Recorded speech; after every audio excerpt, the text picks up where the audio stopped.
Hello friends and welcome back to motor redefined. मैं हूं आपका होस्ट और दोस्त अरिंदम घोष और एक बार फिर मैं आप लोगों के लिए एक जबरदस्त राइड कंपैरिजन के साथ हाजिर हूं। जी हां दोस्तों, आज हम लोग राइड कंपेयर करने वाले हैं 2024 Honda Hornet 2.0 with its toughest competitor that is 2024 Bajaj Pulsar N160 dual channel ABS. जी हां दोस्तों, 160 सीसी 180 सीसी काफी क्लोज कंपटीशन बनता है और उतनी ही ज्यादा डाउट भी है कि खरीदना कौन सा सही होगा। तो यही जो डाउट है आज मैं आप लोगों की दूर करने की कोशिश करूंगा।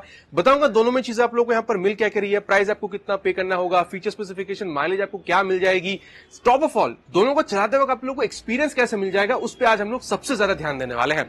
दोस्तों आगे बढ़ने से पहले very special thanks to OSL Bajaj Thakurpukur and leaders Honda Taratala for providing me this bikes ताकि मैं आप लोगों तक ये कंपैरिजन पहुंचा सकूं।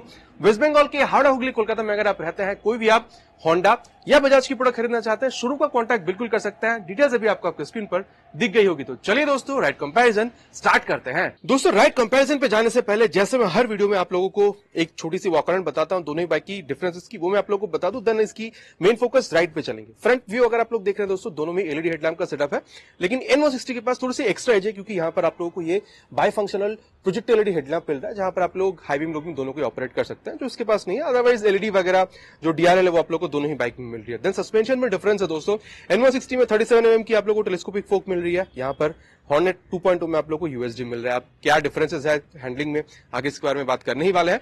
इसके अलावा दोस्तों यहाँ पर आप लोगों को हैजार्ड मिलता है और एलईडी जो ब्लिंकर्स है ये मिलेगा, लेकिन यहाँ पर आप लोग को हैजार्ड नहीं मिल रही है और आप लोग को यहाँ पर ये बल्ब की टर्न सिग्नल्स जो है वो यहाँ पर देखने में मिल रहा है। देन दोस्तों अगर आप लोग टायर देख रहे हैं तो यहाँ पर आप लोगों को N160 में 100/80 सेक्शन की tyre with 17 inches of alloy wheel और यहाँ पर आप लोग को 110/70 सेक्शन की जो यहाँ पर टायर है वो मिल रही है और दोनों में आप लोग देख सकते हैं जो अलॉय व्हील है वो आप लोग को मिल रहा है। बाकी डिजाइन के बारे में आप लोग नीचे कमेंट पे लिखकर बता सकते हैं। अब दोस्तों अगर आप लोग सेफ्टी देख रहे हैं तो हॉर्नेट के पास सिर्फ सिंगल चैनल एबीएस है, लेकिन यहाँ पर N160 थोड़ी सी बेहतर है क्योंकि यहाँ पर आप लोग को डुअल चैनल एबीएस का भी सपोर्ट देखने में मिल जाएगा। देन अगर आप लोग यहाँ पर इसकी ब्रेकिंग देख रहे हैं तो हॉर्नेट में आप लोग को 276 mm की जो पेडल डिस्क है वो यहाँ पर आपको मिलेगी निसन की कैलिपर के साथ, लेकिन जब आप यहाँ पर N160 में आ रहे हैं थोड़ी सी बड़ी है, 300 mm की आप लोग को बड़ी सी डिस्क मिल रही है विद ग्रेमिका कैलिपर। बाकी ये जो रिफ्लेक्टर्स वगैरह आप देख सकते हैं दोनों में ही आप लोग को मिल जाएगा। तो थोड़ा थोड़ा डिफरेंस है फ्रंट व्यू में, तो वो मैंने आप लोग को यहाँ पर बता दिया है। अगर आप लोग यहाँ पर इंजन देख रहे हैं दोस्तों, पहले आप लोग को DTSI मिलता था जो अभी आप लोग को नहीं मिल रहा है। 164.82 CC SOHC 2 valve air oil cool fully injected engine आप लोग को मिल रहा है। किक स्टार्ट वगैरह यहाँ पर नहीं है, स्लिप एंड असिस्ट क्लच यहाँ पर नहीं है, जो आप लोगों को जो हॉर्नेट 2.0 में देखने को मिल जाएगा। अब अगर आप पावर फिगर्स देख रहे हैं तो यहाँ पर आप लोगों को 16 PS की मैक्स टॉर्क और 14.65 न्यूटन मीटर तक की मैक्स टॉर्क आप लोग को यहाँ मिल जाएगी। अब यहाँ पर आप लोग को ये जो इंजन काउंट मिल रहा है कंप्लीटली गार्डेड है और यहाँ पर आप लोग को ये फाइबर की मिल रही है। फिट एंड फिनिश आप लोगों को क्वालिटी वगैरह सही और ठीक ठाक देखने को मिल जाएगी। क्रैश गार्ड भी आप लोग को मिल रहा है, छोटा सा है लेकिन काफी तगड़ा है। अब दोस्तों अगर आप लोग यहाँ पर आ रहे हैं, क्रैश गार्ड आप लोग को अलग से लगवाना पड़ेगा, लेकिन जब आप इंजन देख रहे हैं तो थोड़ी सी बड़ी है, 184 सीसी की आप लोग को यहाँ पर मिल रही है। बाकी ये भी आप लोग को 2 वाल्व सिंगल सिलेंडर, ये यहाँ पर ऑयल कूल नहीं है, ठीक है, जो कि आप लोग को यहाँ मिल रही थी, और फ्यूल इंजेक्शन तो यहाँ पर आप लोग को मिल रहा है। लेकिन दोस्तों जब आप इसकी पावर फिगर्स देख रहे हैं तो डेफिनेटली यहाँ पर ज्यादा है, 17.2 PS तक की यहाँ पर आप लोग को जो मैक्स पावर है वो देखने में मिल रही है और अप्रोक्सीमेटली 16 न्यूटन मीटर तक का जो टॉर्क है वो आप लोग को यहाँ पर मिल जाएगा। किक स्टार्ट यहाँ पर भी नहीं है, लेकिन यहाँ पर असिस्टेंट सिपर क्लच है। इसका काम क्या है दोस्तों, आगे इसके बारे में बात करेंगे चलाते वक्त। और वहीं अगर आप लोग यहाँ पर इंजन काउल देख रहे हैं, यहाँ पर भी आप लोग को फाइबर की काफी तगड़ी सी जो इंजन काउल है यहाँ पर भी आपको मिल रही है। अब दोस्तों रेयर पे जाने से पहले सबसे पहले मैं आप लोग को यहाँ पर जो हॉर्नेट इसकी आवाज सुना देता हूँ।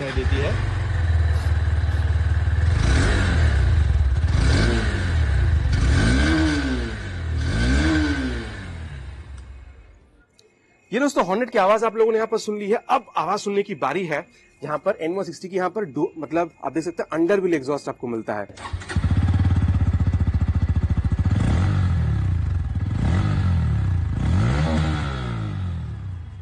ये दोस्तों आप लोगों ने दोनों ही बाइक की जो आवाज है वो सुन ली है। बाकी आप लोगों पे मैं डिसीजन छोड़ता हूँ कि भाई बेटर कौन सी है, ज्यादा बेस एयर आपको किसकी फील हो रही है, बिल्कुल आप नीचे कमेंट कीजिएगा। बाकी अगर आप लोग ये पिलियन राइडर फुटरेस्ट या फिर अगर आप ब्रेक लिवर्स वगैरह की क्वालिटी देख रहे हैं दोस्तों, तो दोनों ही बाइक में आप लोगों को मतलब अच्छी क्वालिटी की मिल रही है, ठीक है। और अगर आप लोग रियर में आ रहे हैं दोस्तों तो आप देख सकते हैं अगेन दोनों में आप लोग को ये जो एलईडी टेल लैंप है वो मिल जाएगा। यहाँ पर अगेन आप लोग को एलईडी ब्लिंकर्स मिल जाएगा। यहाँ पर आप लोगों को N160 में ये बल्ब की देखने को मिलेगी और नंबर प्लेट लगाने की जगह वगैरह आप लोगों को वहां पर मिल रही है। और अगर आप लोग नीचे आ रहे हैं दोस्तों तो यहाँ पर टायर हगर जो है N160 में मिलेगा, लेकिन यहाँ पर आप लोगों को ये हॉर्नेट पे देखने को नहीं मिलेगा। अब दोस्तों जब आप टायर देख रहे हैं तो यहाँ पर खासा डिफरेंस है। हॉर्नेट पे आप लोगों को 140/70 सेक्शन की टायर मिल रही है with 17 inches of alloy wheel, लेकिन N160 में 130 130/70 सेक्शन की टायर मिल रही है with 17 inches of alloy wheel, तो वहां पर 140, यहाँ पर 130, तो ये थोड़ी सी डिफरेंस है। बाकी चलते वक्त एक्सपीरियंस आगे इसके बारे में बात करेंगे दोस्तों। जब आप ब्रेकिंग पे आ रहे हैं तो यहाँ पर थोड़ी सी बेहतर N160 है, क्योंकि 230 mm की आप लोगों को ब्रेक डिस्क मिल रही है विद ABS रिंग। लेकिन जब आप यहाँ पर आ रहे हैं तो आप लोगों को 220 mm की ये जो ब्रेक डिस्क ये मिल रही है, जो कि पेडल डिस्क है। बाकी निसान की कैलिपर यहाँ पर है, और यहाँ पर अगर आप देख रहे हैं तो ग्रेमिका की कैलिपर आपको मिलती है। दोनों ही सस्पेंशन आप देख सकते हैं दोस्तों, आप लोगों को जो एडजस्टेबल मोनोशॉक है वो यहाँ पर आपको देखने में मिल रहा है। तो सस्पेंशन आप कह सकते हैं कि दोनों में सेम है, लेकिन टायर और जो यहाँ पर ब्रेकिंग है दोनों में आप लोग को डिफरेंट देखने को मिलेगी। अब दोस्तों सीट हाइट के बारे में अगर बात करी जाए तो दोनों में अप्रोक्सीमेटली आप लोगों को 295 तक की जो सीट हाइट है वो मिल जाएगी। बाकी कुशनिंग वगैरह के बारे में चलते हुए आगे बात करेंगे। स्प्लिट सीट दोनों में ही है, और दोनों में आप देख सकते हैं ग्रैब हैंडल भी आप लोग को मिल रहा है पकड़ के बैठने के लिए।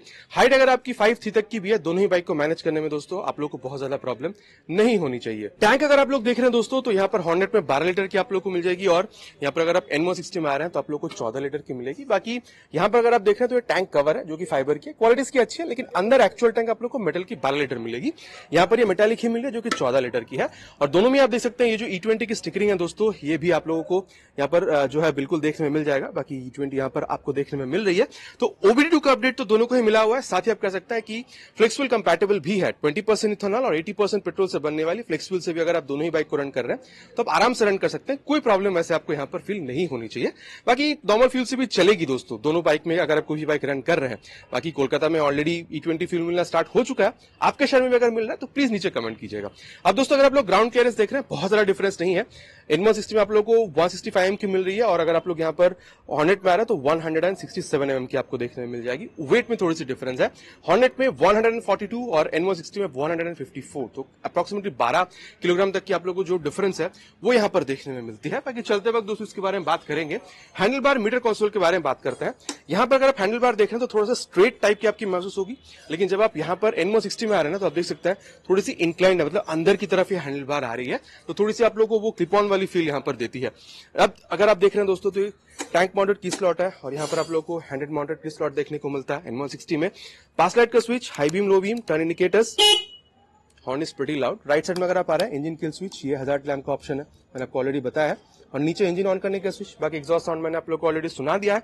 अब दोस्तों अगर आप लोग इसकी मीटर कंसोल पे आ रहे हैं, जैसे ही आप इसको ऑन करते हैं आप देख सकते हैं पूरा एक बार स्वाइप भरती है। टैकोमीटर आपको दिख रहा है, RPM मीटर, स्पीडोमीटर दिख रहा है, टाइम, जो बैटरी का सेंसर है मतलब वोल्टेज वगैरह वो आपको दिख रही है, fuel gauge sensor, then gear position sensor जो है वो भी आप लोग को यहाँ पर दिख रहा है। अगर आप दोस्तों यहाँ पर ये मोड या सिलेक्ट का बटन यहाँ पर इस्तेमाल करते हैं, ठीक है, तो ये आप देख लीजिए मोड का बटन इस्तेमाल करने पे ट्रिप बी, देन दोबारा यहाँ पर ये जो बैटरी वोल्टेज है इस पे आ जाती है। नो नॉनसेंस बाइक है, जितना एक राइड कैरी आउट करने के लिए चाहिए वो आप लोग को यहाँ पर मिल जाता है, ठीक है दोस्तों। और बाकी इंजन में यहाँ पर दोस्तों आप लोग को असिस्टेंसी पर क्लच मिलता है, इसके बारे में आगे हम लोग चलाते हुए बात करेंगे। और मिरर वगैरह के बारे में दोस्तों वो भी चलते वक्त कैसी इसकी व्यू मिलती है वो भी आगे बात करेंगे। और यहाँ पर जब आप आ रहे हैं दोस्तों तो एक स्पेशल चीज ये भी है कि यहाँ पर आप लोग को ये जो पावर मतलब जो मोबाइल चार्जिंग पोर्ट है वो मिल रहा है, जो आप लोगों को डेफिनेटली यहाँ पर हॉर्नेट पे नहीं मिल रहा है। अगर आप लोग यहाँ पर देखते हैं दोस्तों तो पास लाइट का स्विच, ये high beam, low beam, turn indicators, horn यहाँ पर भी सेम ही है, दोनों में बहुत ज्यादा डिफरेंस है नहीं है। देन यहाँ पर आप लोगों को ये इंजन किल स्विच मिल रहा है, और यहाँ पर दोस्तों यहाँ पर आप लोगों को जो मतलब आप कह सकते हैं कि हैजार्ड लैम्प का ऑप्शन मिल रहा था, और यहाँ पर आप लोगों को ये जो प्रोजेक्टर एलईडी हेडलैम्प है उसको ऑन ऑफ करने का ऑप्शन मिलता है। बाकी नीचे इंजन ऑन करने का स्विच है, तो वो भी मैंने आप लोगों को सुना ही दिया कि एग्जॉस्ट साउंड कैसी है। और अगर आप लोग स्विच जैसी क्वालिटी वगैरह देख रहे हैं दोस्तों, दोनों में आप लोगों को काफी मतलब सिमिलर देखने को मिलेगा, क्वालिटी दोनों में अच्छी ही है। और यहाँ पर अगर आप लोग देख रहे हैं तो ये सेमी डिजिटल मीटर कंसोल है, इन्फिनिटी मीटर कंसोल आप कह सकते हैं, ठीक है, जो कि इस सेगमेंट में और कहीं पे भी आपको नहीं मिलेगी। साइड स्टैंड इंडिकेटर, देन अगर आप लोग टर्न सिग्नल वगैरह इस्तेमाल कर रहे हैं, पास लाइट इस्तेमाल कर रहे हैं, वो आप लोग को दिख जाएगा। Battery indicator, fuel gauge sensor, speedometer यहाँ पर आपको दिख रहा है, टैकोमीटर, RPM मीटर आप लोग को दिख रहा है, गियर पोजिशन सेंसर है, टाइम आपको दिखा रही है, फ्यूल गेज सेंसर है, ओडोमीटर आपको बता रही है। मोड का बटन अगर आप इस्तेमाल करते हैं तो trip 1, trip 2, distance to empty, एक बार ट्रिप 1 में अगर आप जाते हैं, अगर आप लोग यहाँ पर सिलेक्ट का बटन इस्तेमाल करते हैं तो आप लोग देख सकते हैं यहाँ पर जो एवरेज फ्यूल इकोनॉमी वगैरह है वो भी आप लोग को यहाँ पर दिख जाती है। तो दोनों ही बाइक के बारे में दोस्तों हम लोगों ने मोटा मोटा यहाँ पर बात कर लिया है कि दोनों में चीजें आप लोगों को मिल क्या क्या रही है। चलिए अब चलते हैं इसकी राइड पर, देन देखते हैं कि भाई एक्चुअल में चलाने में दोनों में आप लोग को क्या डिफरेंस फील हो सकती है। दोस्तों यहाँ पर राइड की शुरुआत करते हैं विद हॉर्नेट 2.0। बाकी मैं कम पावर वाले बाइक के साथ पहले शुरुआत करता हूँ, लेकिन यहाँ पर हॉर्नेट के साथ शुरुआत इसलिए की है क्योंकि जस्ट 1.2 PS की यहाँ पर पावर ज्यादा है, तो पहले इसको चलाएंगे, देन इसके मुकाबले चलाएंगे N160 को, ताकि पावर की जो डिफरेंस है क्या उसमें फील होती है या नहीं वो समझने की कोशिश करेंगे। तो 795 की सीट हाइट है, और सीट थोड़ी सी आप कह सकते हैं कि वो हार्डर साइड पे, लेकिन कंफर्टेबल है, ठीक है। मतलब मैं यहाँ N160 के मुकाबले में कह रहा हूँ कि थोड़ी सी हार्डर है, लेकिन कंफर्टेबल है और स्पेशियस भी है।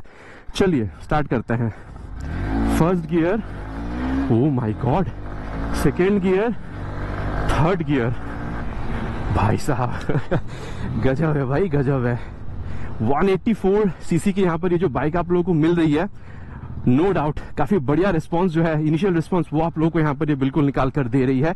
अब सीट, जैसे मैं आप लोगों को दोस्तों अभी कह रहा था कि आप लोगों को कंफर्टेबल सीट मिल रही है, स्पेशियस मिल रही है, चाहे आप राइडर है, पिलियन है, आपको कोई प्रॉब्लम मेरे हिसाब से सीट के लिए नहीं होनी चाहिए। और इनफैक्ट अगर आप लॉन्ग राइड्स के लिए भी प्रेफर करना चाह रहे हैं, मेरे हिसाब से दोस्तों 180 सीसी की बाइक है, आप आराम से कर सकते हैं।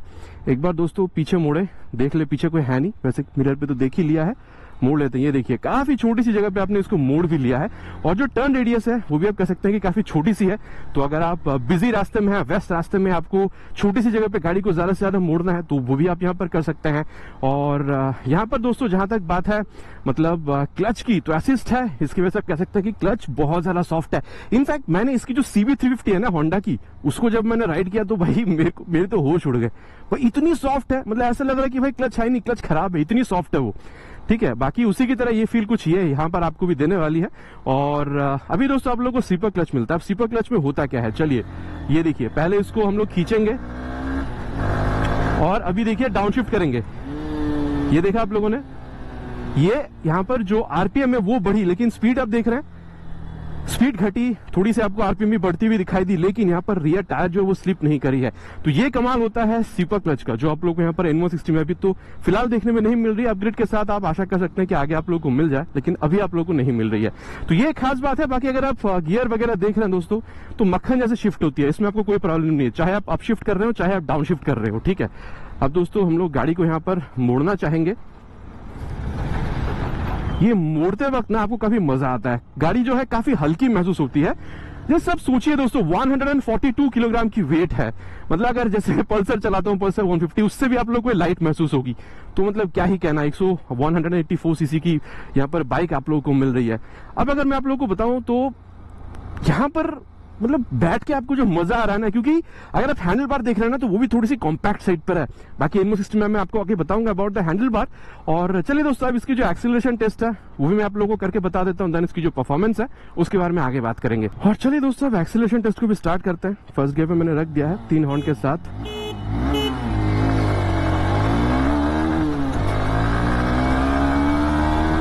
जीरो टू 60 आप लोगों ने देख लिया है। Now it's time for 0 to 100। और डेफिनेटली दोस्तों कहना पड़ेगा काफी जल्दी इसने ये भी अचीव कर लिया है।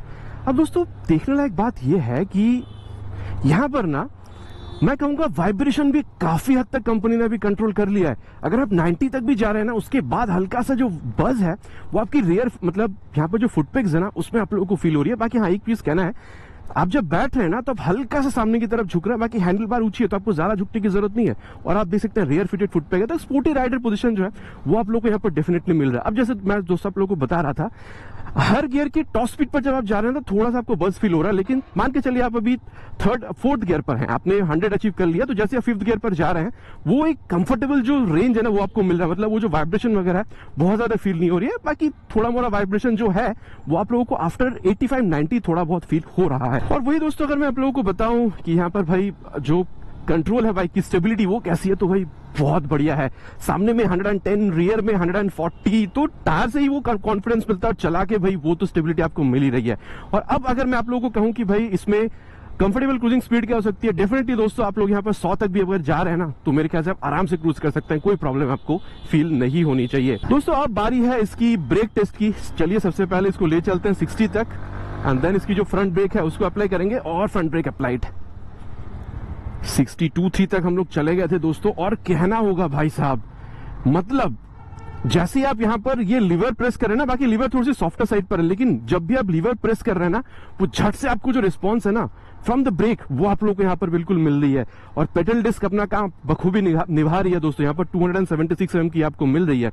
तो मैं कहना चाहूंगा लाजवाब आप लोग को रिस्पॉन्स मिल रही है फ्रंट ब्रेक में से। और दोस्तों अब इसकी जो रेयर ब्रेक है उसको भी अप्लाई करके देखें। चलिए इसको भी ले चलते हैं 60 तक, एंड देन अप्लाई करते हैं, and rear brake is also applied. Oh बाकी एक बात है दोस्तों, प्रोग्रेसिव नेचर की तो ये है, जैसे मैं अमूमन हर एक वीडियो में कहता हूं कि रियर ब्रेक जब भी अप्लाई कर रहे होते हैं तो वो थोड़ी सी प्रोग्रेसिव, मतलब जब आप अप्लाई कर रहे हैं तो धीरे धीरे आपको वो बाइट जो फील होती है, बाकी यहाँ पर आपको थोड़ी सी बेहतरी मिल रही है। ठीक है, प्रोग्रेसिव नेचर है, लेकिन मैं कहूंगा फिर भी आपको वो जो बाइट है रियर ब्रेक में से वो आपको फील हो रही है। और जैसे हर वीडियो में आप लोगों को बताता हूँ, रियर ब्रेक के साथ फ्रंट ब्रेक अप्लाई करने से बेहतर मिलता है, वो भी अप्लाई करते हैं rear with front brake applied. ये देखिए, ओ देखिए आप, हल्का सा जो रियर टायर है वो यहाँ पर स्लिप करी थी, लेकिन लाजवाब परफॉर्मेंस है। अगर आप रियर के साथ फ्रंट ब्रेक अप्लाई कर रहे हैं तो मेरे हिसाब से ब्रेकिंग में आप लोगों को प्रॉब्लम नहीं होनी चाहिए। और ये जो रियर के संग संग बाद फ्रंट अगर आप अप्लाई करते हैं ना, तो यहाँ पर फिसलने की जो प्रॉब्लम होती है ना, उससे भी काफी हद तक आप लोगों को यहाँ पर राहत मिलती है। और अब दोस्तों बात करते हैं अबाउट द सस्पेंशन। एक बार दोबारा गाड़ी को अगर यहाँ पर मोड़ लिया जाए दोस्तों, तो यहाँ पर ये मोड़ते वक्त ना आपको कॉन्फिडेंस की कमी फील नहीं हो रही कि भाई गिर सकते हैं, या मतलब होता है ना कि भाई कॉन्फिडेंस नहीं मिल रहा है मोड़ते वक्त गाड़ी को, ऐसा नहीं है। अगर आप कॉर्नरिंग करना चाह रहे हैं, शॉर्ट टर्न वगैरह लेना चाह रहे हैं, ये सामने में जो यूएसडी है ना, इससे आप लोगों को काफी अच्छा जो रिस्पॉन्स है वो मिल रहा है। और कॉर्नरिंग में दोस्तों आप लोगों को एक मतलब खासा हेल्प करती है, बहुत मजे के साथ आप कॉर्नरिंग कर सकते हैं, ये बहुत बढ़िया बात है इस बाइक की। बाकी हाँ, क्योंकि सामने में आप लोगों को यूएसडी मिल रहा है तो वो स्टिफनेस तो है, वो समझ में आ ही रहा है। और रियर में अगर आप लोग देखते हैं दोस्तों, तो यस अगेन इट्स एडजस्टेबल। तो अभी तो ये थोड़ी सी आपको स्टिफर साइड पे लग रही है, लेकिन हाँ अगर थोड़ी सी गड्ढे पे उतारे जैसे अभी, ओ माय गॉड, अभी ये काफी स्टिफ है, लेकिन हाँ क्योंकि ये एडजस्टेबल है तो अगर आप चाहें तो इसको थोड़ा बहुत इसको आप सॉफ्ट भी बना सकते हैं, लेकिन अब बहुत ज्यादा सॉफ्ट तो नहीं होगी, अपने हिसाब से थोड़ा बहुत सॉफ्ट बना सकते हैं ताकि आपकी जो राइड है उसको आप कंफर्टेबल बना सके। बाकी मैं कह सकता हूं कि थोड़ा बहुत गड्ढा वगैरह है तो अब ये झेल जाएगी। अगर आप टर्न ले रहे हैं, मतलब अगर आप कॉर्नरिंग वगैरह कर रहे हैं, हाई स्पीड्स पर जा रहे हैं, तो उस टाइम पे ना जो स्टेबिलिटी आपको काफी अच्छी निकाल कर दे सकती है। तो ओवरऑल कह सकते हैं कि सस्पेंशन अच्छा खासा काम कर रही है। तो दोस्तों कंप्लीटली हम लोगों ने बाइक के बारे में बात कर लिया है। अगर ओवर हैंडलिंग की यहाँ पर बात करें तो रियर व्यू मिरर भी आपको काफी अच्छा व्यू निकाल कर दे रही है, काफी स्पोर्टी राइडर पोजीशन है, येट कंफर्टेबल है, स्पेशियस है। ठीक है, सामने में आप लोगों को स्पीडो ऑटो टैको सब कुछ दिख रहा है, गियर पोजीशन सेंसर भी है यहाँ पर, मतलब आप लोगों को सिंगल चैनल एबीएस, देन आप लोगों को जो स्लीपर क्लच वगैरह सब कुछ मिल रहा है, तो काफी अच्छी हैंडलिंग ओवरऑल बनती है। बाकी मैं कहना चाहूंगा हैंडल थोड़ी सी ऊंची और बाइक के हल्के से अंदर बैठे तो ये भी आप लोगों को मतलब अच्छा एक हैंडलिंग जो फील है वो देती है। बाकी कॉर्नरिंग में आप लोगों को बाइक में बहुत ज्यादा मजा आ रहा है। अब दोस्तों चलते हैं इसकी कॉम्पिटिटर की और N160 एंड देन चला के देखते हैं दोस्तों की क्या दोनों में आप लोगों को डिफरेंस समझ में आ सकती है। दोस्तों अब बारी है राइड करने की N160, बाकी 16 पीएस की पावर और वहां पे 17.2 पीएस की पावर थी। अब सीट में अगर आप बैठ रहे हैं तो यस ये थोड़ी सी सॉफ्टवेयर फील हो सकती है, बाकी अगर आप बहुत बारीकी से पढ़ेंगे तभी समझ में आएगा, नहीं तो सीट की जो फील है वो आप लोगों को अप्रोक्सीमेटली सेम ही फील होगी। ठीक है, अब चला के देखते हैं भाई। हाँ डेफिनेटली जब आप बैठ रहे हैं दोस्तों, हल्का सा यहाँ पर आप ज्यादा झुक रहे हैं तो वो एक चीज है। और वहां पर हैंडल क्या थी, थोड़ी सी कॉम्पैक्ट लग रही थी और थोड़ी सी स्ट्रेट थी। यहाँ पर क्या हैंडल बार आपकी थोड़ी सी बॉडी के तरफ आ रही है, तो ये एक डिफरेंस है। First gear, second gear, third gear. बाकी इनिशियल में अगर आप देख रहे हैं दोस्तों तो डेफिनेटली क्योंकि पावर वहां पर ज्यादा है तो वो हल्की सी जो पावर की डिफरेंस है कि वहां पर ज्यादा है वो आपको थोड़ी सी फील हो सकती है। ठीक है, और अगर मैं आप लोगों को बताऊं यहाँ पर राइडर पोजीशन के बारे में, तो सबसे पहले दोस्तों गाड़ी को यहाँ पर मोड़ते हैं, समझ में आएगा। ये चलिए दादा, हाँ ये राइडर पोजीशन जो है मतलब जैसे मैं आपको बता रहा था हल्का सा सामने की तरफ झुक रहे हैं। और अगर आप फुटपैक देख रहे हैं तो दोनों में सेम है, लेकिन वहां पर आप झुक थोड़ा कम रहते हैं, यहाँ पर आप थोड़ा ज्यादा झुक रहे हैं। और अगर मैं आप लोगों को बताऊं कि सीट कैसी है तो भाई स्पेशियस है, मतलब देखिए सीट का फील वहां पर थोड़ी सी आपको हार्डर फील हो सकती है, लेकिन स्पेस की जब बात है तो दोनों में आपको सेम मिलेगी। ठीक है, चाहे आप राइडर हैं चाहे आप पिलियन हैं। और जैसे मैं अगर आपको बताऊं कि भाई यहाँ पर जो क्लच की फील है वो, अब मैं इसी में तो ताजुब है ना कि यहाँ पर आप लोगों को असिस्ट नहीं मिल रही है, लेकिन फिर भी अगर आप क्लच देख रहे हैं तो यहाँ पर क्लच जो है आप लोगों को काफी हल्की महसूस होगी। और वही अगर आप लोग गियर देख रहे हैं, गियर शिफ्टिंग, तो यहाँ पर भी दोस्तों मतलब आप अगर शिफ्ट कर रहे हैं ना तो हल्का सा वो जो एफर्ट आपको देना हो रहा है व्हेन कंपेयर टू, मैं कह रहा हूँ हॉर्नेट 2.0, ठीक है, हल्का सा आपको एफर्ट देना हो रहा है, लेकिन मक्खन की तरह शिफ्ट यहाँ पर भी हो रही है। और यहाँ पर भी आप लोगों को क्लिक साउंड जो है बिल्कुल यहाँ पर मतलब हल्का सा फील हो रहा है, ताकि समझ में आए कि भाई हाँ सेटिस्फैक्टरली आपने जो गियर शिफ्टिंग है वो यहाँ पर कर लिया है। तो गियर शिफ्टिंग में थोड़ी सी दोनों में आप लोगों को जो डिफरेंस है वो समझ में आएगी। बाकी क्लच अप्रोक्सीमेटली दोनों में सेम है। और चलिए इसकी भी जो एक्सेलरेशन टेस्ट है दोस्तों वो कर लेते हैं, देन इसकी जो परफॉर्मेंस उसके बारे में आगे बात करते हैं। स्टार्ट करते हैं दोस्तों, फर्स्ट गियर पे रख दिया है 3 हॉर्न के साथ।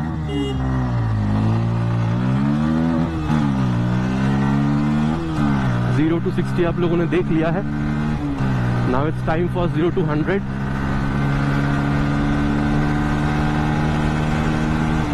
ओ, ये भी इसने आराम से अचीव कर लिया है। बाकी दोस्तों देखिए एक्सेलरेशन में ना हॉर्नेट आपको थोड़ी सी मतलब वहां पर अच्छी आपको दिख सकती है, बाकी क्या डिफरेंस जो है वो आप लोगों ने भी स्क्रीन पर देख लिया। बाकी अगर आप देख रहे हैं तो बहुत ज्यादा डिफरेंस कर पाना मुश्किल है, लेकिन एक्चुअल में जो फास्टर है वो आप लोगों ने स्क्रीन पर भी देख ली होगी, ठीक है।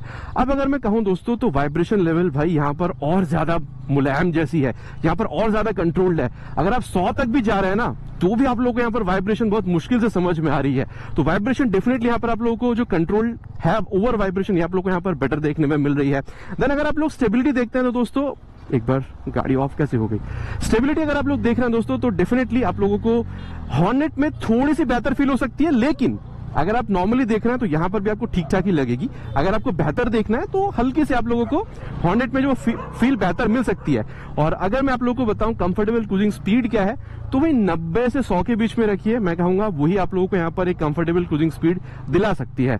अब दोस्तों ब्रेक तो यहां पर भी हम लोगों को काफी बेहतर मिल रही है। इनफैक्ट अगर मैं देखूं तो मतलब हॉर्नेट से हम लोग को यहां पर अच्छा ही देखने में मिल रहा है। तो चलिए इसको भी टेस्ट करते हैं, ले चलते हैं पहले इसको 60 तक फ्रंट ब्रेक को, एंड फ्रंट ब्रेक अप्लाइड। ओ भाई साहब, मानना पड़ेगा ये आप लोगों को कहीं ना कहीं बेहतर रिस्पांस बिल्कुल निकाल कर दे रही है। हॉर्नेट में भी गजब है भाई, लेकिन यहां पर कहीं ना कहीं आपको बेहतर निकाल कर दे रही है और ये मानना पड़ेगा। लेकिन हाँ, हॉर्नेट में फ्रंट ब्रेक में जो है वो एबीएस की इंट्रूशन फील नहीं हुई थी, ना ही मुझे यहां पर हो रही है।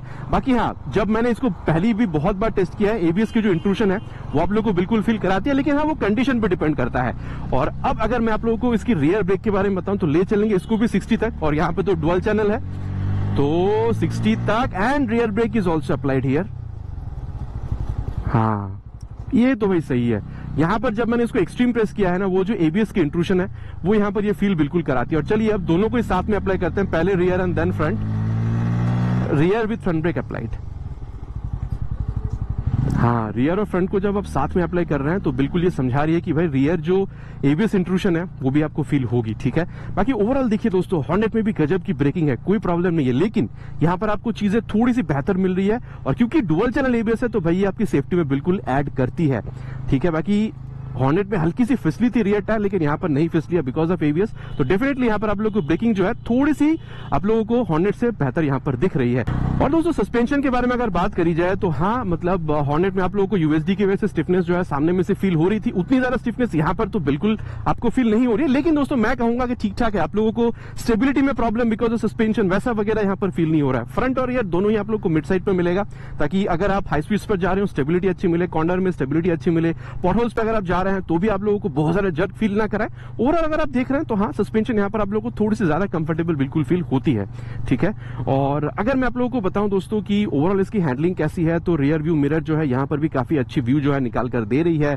डुअल चैनल एबीएस है, मोबाइल चार्जिंग पोर्ट है, स्पीडो, ओडो, टैको, एवरीथिंग आप लोगों को यहाँ पर मिल रहा है। बाकी डिस्टेंस टू एम्प्टी वगैरह यहाँ पे चीजें आप लोगों को एक्स्ट्रा देखने को मिल रही है अगर आप इसको हॉर्नेट से कंपेयर कर रहे हैं। तो ओवरऑल अगर आप देख रहे हैं दोस्तों, हैंडलिंग में थोड़ी तो डिफरेंस है ही, क्योंकि अगर आप सामने हल्की सी थोड़ी झुक रहे हैं, और फुटपैक अगर आप देख रहे हैं तो वो आप लोग की रियर फिटेड है, तो यहाँ पर थोड़ी सी ज्यादा स्पोर्टियर सेंस ये बाइक आपको बनाकर देती है। बाकी अगर आप देख रहे हैं तो ओवरऑल हैंडलिंग में भी मजा ही आता है दोस्तों। दोनों बाइकों में क्या क्या डिफरेंस है चलाने में वो तो मैंने आपको बता ही दिया है। चलिए अब चलते हैं कंक्लूजन की ओर, एंड देन देखते हैं कि भाई दोनों बाइक में से कौन सा बाइक खरीदना आप लोगों के लिए सही हो सकता है। तो दोस्तों राइट कंपैरिजन दोनों ही बाइक की आप लोगों ने देख ली है। प्राइस 1,60,000 1,66,000 अप्रॉक्स, बाकी जो एग्जैक्ट प्राइस है वो भी आप लोगों ने स्क्रीन पर देख ही लिया पहले। दोस्तों मैं आप लोगों से स्ट्रेट ये कह सकता हूं कि आप लोगों को ऐसी बाइक चाहिए थी जहां पर आप लोगों को पावर ठीक ठाक मिले, सिटी राइड्स में आप लोगों को कंफर्टेबल राइड मिले, थोड़ी सी स्पोर्टियर लुकिंग बाइक आपको चाहिए, सबसे ज्यादा आप लोगों के लिए सेफ्टी प्यारी है, डुअल चैनल एबीएस आपको चाहिए, रात के टाइम पे राइड करने के लिए आप लोगों को प्रोजेक्टर लैंप वगैरह चाहिए, साथ ही यहाँ पर जैसे कि ये चार्जिंग पोर्ट वगैरह है, देन यहाँ पर सेमी डिजिटल मीटर कंसोल, वो पल्सर की वो जो कांटा हिलती है, वो सारी चीजें अगर आप लोगों को चाहिए थी, बजट 1 लाख मतलब 1.5 लाख 1,60,000 तक की अगर आपकी थी, तो मेरे ख्याल से N160 डुअल चैनल एबीएस आप लोगों के लिए बेस्ट ऑप्शन बन सकता है। अब दोस्तों आप लोगों को पावर थोड़ी और ज्यादा चाहिए, एक्सेलरेशन वगैरह थोड़ी सी आपको और ज्यादा चाहिए, आप लोगों को हैंडलिंग थोड़ी सी और बेटर चाहिए, मतलब यहाँ पर जैसे कि ये यूएसडी वगैरह लगी हुई है, चक्के वगैरह आपको थोड़ी सी और मोटी चाहिए ताकि चलाने में आप लोगों को मजा आए, हैंडलिंग में थोड़ी सी और आप लोगों को कॉन्फिडेंस मिल सके। देन मैं कहना चाहूंगा होंडा की जो रिलायबल इंजन है वो आप लोगों को ज्यादा से ज्यादा चाहिए थी। सिंगल चैनल एबीएस से आप खुश है, और मीटर कंसोल जैसे स्पीडो, ऑटो, टैको, इन सारी चीजों से अगर आपको कोई प्रॉब्लम नहीं है, लेकिन आप लोगों को ज्यादा एक्सेलरेशन, होंडा की रिलायबल इंजन, और साथ ही आप लोगों को यहाँ पर अच्छी और बेहतरीन हैंडलिंग चाहिए बिकॉज ऑफ यूएसडी, तो मेरे ख्याल से 1,00,000 66,000 मतलब 1,66,000 डालकर ये बाइक आप बिल्कुल खरीद सकता है। अब दोस्तों दोनों ही बाइक अपने आप में बहुत सही है, लेकिन आपको अपना प्रायोरिटी सेट करना होगा कि कौन सी चीज आप लोगों को कौन सी बाइक में ज्यादा चाहिए। जो बाइक वो प्रायोरिटी फुलफिल करती है वो आप लोग खरीद सकते हैं, जो मैंने आप लोग को अभी यहाँ पर बताया है। आशा करता हूं दोस्तों राइड कंपैरिजन आप लोगों को पसंद आई होगी। कौन सा बाइक खरीदना आप लोग ज्यादा पसंद करते हैं बिल्कुल आप नीचे कमेंट में लिखकर बताइएगा। मिलते हैं बहुत जल्द इसी तरीके के एक नए वीडियो में एक नए बाइक या स्कूटर के साथ। Till then ride safe and जय हिंद।